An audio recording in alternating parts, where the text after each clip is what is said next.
बड़ा आसान हो गया, कैमरा मौजूद है, 2 वकला 4 वकला आपके साथ अंदर चलते हैं, पता लग जाता है कौन कौन सा डाला अंदर है। हर जगह इलेक्शन 1 दिन का, यहाँ पर इलेक्शन 2 दिन का और है। 16,000 की लीड है, इतनी देर इसलिए लगी है कि उतने ठप्पे मारते हुए टाइम लगता है। बिल्कुल ज्यादती हो रही है हमारे साथ।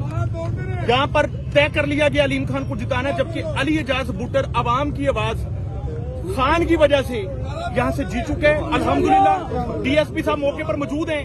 डीएसपी साहब जरा सामने आइए, आप लाइव कैमरे के अंदर आप हमें अंदर ले जाएं। 3 बुकला मैडम कैमरा, हम अंदर चले जाते हैं, जाके देख लेते हैं क्या हो रहा है। अगर कोई पब्लिक काम हो रहा है तो पब्लिक के सामने रख देते हैं, और अगर कोई नॉन पब्लिक काम हो रहा है, प्राइवेट काम हो रहा है, वो भी पब्लिक के सामने आ जाए। क्या ख्याल है डीएसपी साहब? बताएं। तो वहाँ पे पीटीआई अंदर बैठे हुए थे, तो अब क्यों नहीं जा रहे? एक चीज वाज़ेह है, खामोशी को भी एक तर्ज़े बयां कहते हैं। जनाब की खामोशी वाज़ेह कर चुकी है इस पूरे झरमट के ऊपर के अंदर क्या चल रहा है, राइट?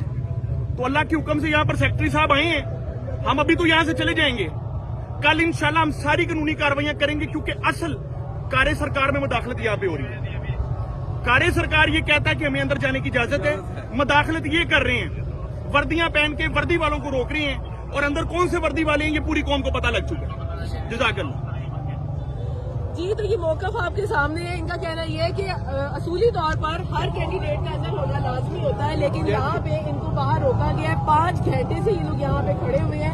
यहाँ पे आप देख रहे हैं कि आहिस्ता आहिस्ता जो हजूम है वो बढ़ता जा रहा है, और काफी ज्यादा लोग यहाँ पे यही एक इंतजार कर रहे हैं कि थोड़ी देर में तो ऐसे ना करो, हम हार भी गए या हमारे साथ कोई मसला भी है, या केस पर अब्दुल अलीम फैसला 47 जो एक वोट होता है उसमें जीत चुके हैं, तो वो हमारे सामने रखा जाए।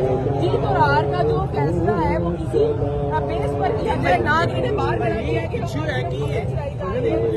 हार गए और वो जीत गए। गलत है। इस वक्त बात है वो यही है कि इन्हें अंदर जाने दिया जाए। तमाम